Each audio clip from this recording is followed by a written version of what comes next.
Halo semuanya, waktu kita buka perjanjian lama kan, yang kebayang seringnya kisah-kisah yang kolosal gitu ya. Nah, tapi kali ini kita coba deh, kita simak tirai itu. Kita mau masuk ke dunia yang, jarang banget diceritain. Kehidupan sehari-hari masyarakat Israel kuno. Gimana, udah siap? Coba ya, saya kasih waktu sebentar. Kalau saya sebut perjanjian lama, gambar apa sih yang pertama kali pop up di kepala Anda?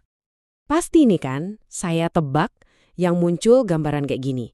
Raja-raja yang gagah perkasa, nabi-nabi yang bikin mujizat, pertempuran yang wow, dahsyat banget. Nah, kisah-kisah inilah yang jadi headline-nya perjanjian lama. Dan emang sih luar biasa banget. Tapi coba kita pikirin deh. Di balik semua drama besar itu, kan ada jutaan orang biasa yang hidup. Petani, ibu-ibu rumah tangga, para pengrajin. Pernah kepikiran nggak? Mereka sarapan apa ya? Cara mereka ngedidik anak-anaknya gimana? Nah, justru itu yang mau kita kulik bareng-bareng hari ini. Oke, kita mulai aja yuk. Oke, ini dia gambaran perjalanan kita ya. Pertama, kita lihat dunia di balik teksnya. Terus kita dalamin fondasi mereka, tanah dan perjanjian. Habis itu kita masuk ke pusatnya, yaitu keluarga. Lanjut ke kerjaan sehari-hari, dan terakhir kita intip gimana sih cara mereka nunjukin jati diri mereka. Oke, kita masuk ke bagian pertama. Biar kita benar-benar ngerti cara pikir orang Israel kuno, kita harus paham dulu dua tiang utama yang jadi penopang seluruh dunia mereka. Apa itu? Tanah dan perjanjian. Nah, perjanjian atau covenant ini tuh bukan kayak kontrak bisnis biasa ya. Anggap aja ini janji suci yang datangnya langsung dari Tuhan. Janji inilah yang jadi cetak biru mereka, mendefinisikan siapa mereka, apa tujuan hidup mereka. Bisa dibilang, ini tuh sistem operasinya kehidupan mereka. Coba deh kita lihat kutipan dari kitab Kejadian ini. Di sini tuh kelihatan banget gimana dua pilar tadi, tanah sama perjanjian itu nyatu. Jadi tanah Kanaan itu bukan sekedar ya sepetak properti, bukan. Buat mereka, tanah itu bukti fisik dari janji Tuhan. Tanda nyata yang ngikat mereka sama Tuhan dan sama identitas mereka sebagai umatnya.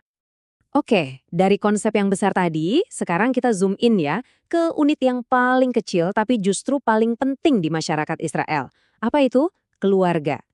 Disinilah semua konsep besar soal perjanjian dan tanah itu dihidupi, dipraktekkan sehari-hari. Tapi jangan bayangin keluarga zaman dulu itu kayak keluarga kita sekarang ya. Beda banget. Rumah tangga mereka itu pusat dari, ya segalanya.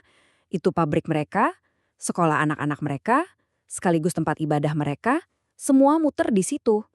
Nah, yang keren dari struktur keluarga mereka itu, perannya jelas banget tapi saling melengkapi. Suami itu tuannya, pemimpin dan penanggung jawab.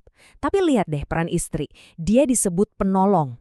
Ini penting banget, penolong di sini tuh bukan berarti asisten atau pembantu ya, tapi lebih kayak Chief Operating Officer, manajer operasional yang menjalankan seluruh rumah tangga. Bahkan di Amsal 31, istri yang ideal itu digambarin sebagai perempuan yang cerdas, punya naluri bisnis. Jadi mereka ini benar-benar partner dalam menjalankan perusahaan keluarga mereka. Terus anak-anak, di budaya ini anak itu anugerah, benar-benar berkat dari Tuhan. Makanya pendidikan mereka itu nomor satu. Perintah di kitab Ulangan itu, wow luar biasa ya. Firman Tuhan itu harus diajarkan terus-menerus. Pas lagi duduk, lagi jalan, pas mau tidur, pas bangun. Jadi iman itu bukan cuma pelajaran seminggu sekali, tapi dijalin di setiap nafas kehidupan mereka. Oke, kita udah lihat keyakinan dan keluarganya. Sekarang, kerjaan mereka apa sih sehari-hari? Buat sebagian besar orang Israel kuno, jawabannya cuma satu, bertani. Jadi ritme hidup mereka itu ya ngikutin banget ritme musim tanam dan panen. Dan ini nih salah satu buktinya yang keren banget. Kalender Gezer. Ini salah satu tulisan Ibrani paling tua yang pernah ditemuin. Dan tahu nggak isinya apa? Jadwal bertani setahun penuh. Ini bukan kalender tanggal merah ya. Ini kalender kerja. Tiap bulan ada tugasnya sendiri. Dari sini aja kita bisa lihat kan, gimana hidup mereka itu benar-benar nyatu sama tanah. Nah, kalau kalender tadi itu ritme tahunan, bikin roti ini ritme hariannya. Dan ini tuh kerjaan yang berat banget loh, yang biasanya dilakuin sama para perempuan setiap hari. Coba bayangin deh, suara batu gilingan yang terus bergesekan. Mungkin itu ya soundtracknya kehidupan rumah tangga mereka. Suara yang jadi jaminan kalau hari itu bakal ada makanan. Saking pentingnya proses ini sampai diatur di dalam hukum mereka. Lihat deh ayat dari Ulangan ini. Batu gilingan itu nggak boleh dijadiin jaminan utang, Sama sekali nggak boleh. Kenapa? Karena itu sama aja kayak mengambil nyawa orang itu sendiri. Ini nunjukin kalau alat sesederhana ini bukan cuma perkakas dapur, tapi mesin penopang kehidupan. Oke, kita udah lihat keyakinan, keluarga, dan kerjaan. Sekarang yuk kita bergeser ke sesuatu yang lebih personal. Gimana sih cara mereka nunjukin siapa diri mereka? Kita mulai dari yang paling kelihatan, pakaian. Kata dalam bahasa Ibrani yang paling umum untuk pakaian itu beged. Dan di zaman itu, pakaian itu fungsinya lebih dari sekedar penutup badan loh. Pakaian itu ibarat KTP berjalan. Dari situ kita bisa langsung nebak status sosialnya, asalnya dari mana, bahkan lagi ngerasa apa saat itu. Jadi intinya ada dua pakaian utama. Pertama, kutonet, ini kayak tunik dalam yang nempel di kulit. Terus di luarnya ada shimla, jubah yang lebih besar. Nah, yang shimla ini multifungsi banget. Siang jadi pelindung dari panas atau dingin. Tapi buat orang miskin, pas malam, jubah inilah selimut mereka. Makanya ada hukum yang bilang kalau jubah ini jadi jaminan utang harus dibalikin sebelum malam. Itu bentuk belas kasihan yang jadi aturan. Dan ternyata pakaian ini juga jadi cerminan budaya mereka. Misalnya, bahan linen itu mahal, jadi nunjukin status. Terus ada aturan unik, nggak boleh nyampur wol sama linen. Mungkin ini simbol kekudusan. Dan bahkan cara mereka berekspresi pun pakai pakaian. Kalau lagi berduka atau putus asa banget, mereka bakal merobek bajunya di depan umum. Tentunya, budaya mereka nggak cuma soal baju ya. Identitas mereka juga diekspresikan lewat musik, puisi-puisi yang indah kayak di kitab Mazmur, dan pastinya lewat tulisan. Yang untungnya, para juru tulis ini catat, jadi kita bisa tahu semua ini hari ini. Jadi, begitulah perjalanan kita.